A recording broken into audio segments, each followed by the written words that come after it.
Bom, vou trabalhar com varejo, vou trabalhar com arquitetura comercial. Onde que eu me informo sobre mercado, sobre tendência, sobre tecnologias disponíveis, sobre o que está acontecendo aí no mundo nesse segmento? A NRF é uma federação de varejo que promove uma feira anualmente nos Estados Unidos, em janeiro, onde reúne os maiores executivos, as maiores marcas, empresas, grandes empresas, associações, e levam as tendências, toda a perspectiva do futuro desse segmento. Diversos assuntos acontecem, né, são trazidos com uma certa recorrência, mas eles vão evoluindo, alguns se consolidam, alguns trazidos como tendência, acaba funcionando durante um tempo e depois se perdem. Eu vou trazer alguns assuntos aqui, 5 pontos que eu acho que bem importantes que foram tratados esse ano, para a gente começar a entender mais ou menos como que isso funciona. E aí a gente consegue buscar aí nas redes, enfim, mais informações aprofundadas de grandes empresas que a gente tem no Brasil, que trazem isso e fazem eventos pós-NRF, e cada um trazendo a sua visão, né, dentro da sua área específica, como aplicar no mercado aqui na nossa realidade. Eu, particularmente, não gosto muito de trabalhar com esse tema tendências. Eu acho que na arquitetura a gente não pode focar nossa energia na tendência, porque às vezes ela é muito efêmera, vem aí uma ideia, ela não se consolida, a gente investe dinheiro e o negócio não acontece.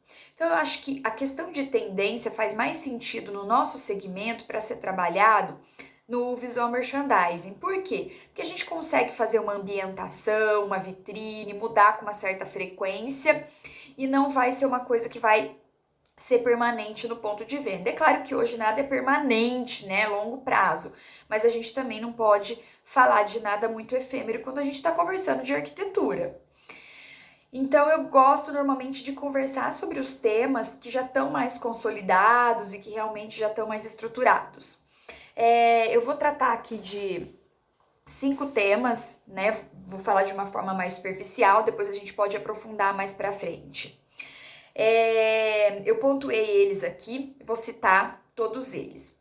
A questão que a gente conversou um pouco sobre o Omnichannel, que hoje a gente chama isso de Phygital, que é a união do varejo online com o varejo offline. Então não existe mais essa separação. O Phygital é a união dos dois, é o ponto de negócio onde tudo acontece integrado. Então um exemplo disso é essa possibilidade da gente fazer uma compra online e retirar no ponto de venda. Isso já está extremamente consolidado, vai crescer cada vez mais e as marcas têm que trabalhar isso e ter isso na sua cultura de negócio, na sua essência, porque isso não tem mais como, já rompemos essa barreira, ela não volta mais, né? Um outro assunto que foi muito discutido é a centralidade do consumidor e as análises de dados, né, que a gente está trabalhando tanto. O que é isso? Eu preciso fazer um aprofundamento do comportamento do consumidor para cada segmento que eu vou trabalhar e para cada região que eu vou trabalhar.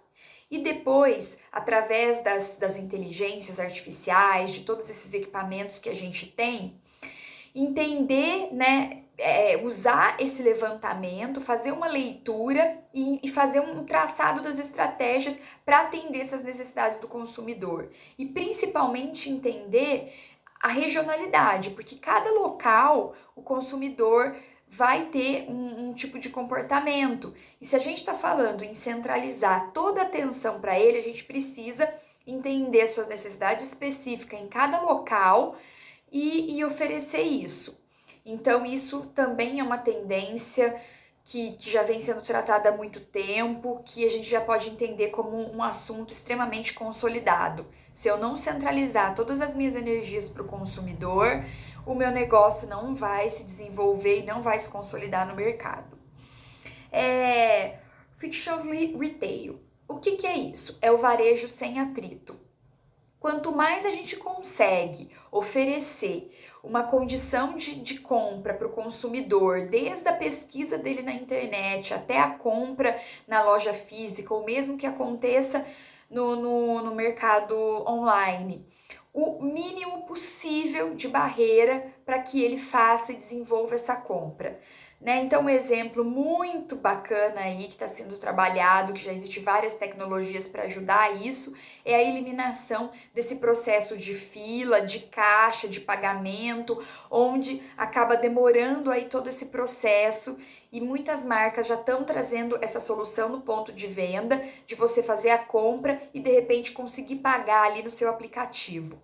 Então, isso também é um tema que a gente precisa oferecer para o consumidor que não tem mais tempo, que não tem paciência para investir ali um momento num assunto que a gente pode fazer de uma forma muito mais prática para ele. Upcycling e e-commerce. Isso a gente já, né, é uma coisa mais nova, tem alguns anos a sido discutido, mas agora veio com força total, que também entra nessa questão da sustentabilidade. O que é isso? É a oferta de produtos usados, né, da gente ter esse recomércio de algum produto e também o aluguel de produtos, muito em alta, é um tema que vai... principalmente quando a gente está falando aí das novas gerações, né, dessa galera mais jovem que está conseguindo agora já ter poder de consumo, eles valorizam demais isso. E essa realidade de sustentabilidade, de não desperdício, tem que fazer parte também das estratégias de negócio. Então, se a sua marca, o seu produto permite isso, é muito interessante que você consiga levar isso pro negócio. Então, a arquitetura tem que entender isso também para conseguir construir, dentro dessa jornada do consumidor, uma situação que seja favorável a isso quando é uma estratégia do negócio. Personalização, né? O último item aí que eu trouxe para a gente conversar hoje. É um item que já tem sido trazido também, já se consolidou. O ponto de vendas já se tornou um local onde o consumidor pode ter opção personalizada e ele mesmo desenvolver aí o seu produto ou alguma coisa que ele tenha uma exclusividade e aí ele consegue trabalhar isso ali. Ou no e-commerce também, de ter situações, opções em que o consumidor consegue montar o seu próprio produto e construir a sua ideia de negócio. Mas, de novo, a gente precisa entender o consumidor dentro da realidade daquele produto, daquele serviço que a gente está oferecendo, para conseguir oferecer essa opção e construir essa plataforma de personalização que seja interessante para ele. Né? Então, isso daqui são alguns pontos que eu trouxe só para a gente se situar nessa realidade de tendências, de NRF. Lógico que isso aconteceu em janeiro, o assunto foi muito discutido, principalmente aí após a feira, até o meio de fevereiro.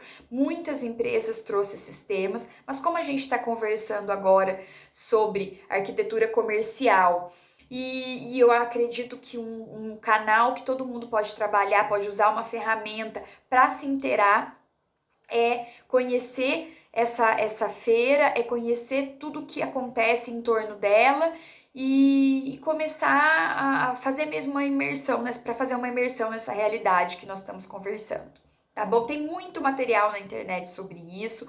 Cada um vai fazer aí a sua curadoria do que é interessante, né? Dentro do tipo de cliente que tem, do tipo de negócio que atende, do tipo de, inclusive de arquitetura que se faz, né? E aí vai formando a sua opinião sobre isso, tá bom? Eu espero que tenha sido aí interessante esse tema hoje. Muito obrigada.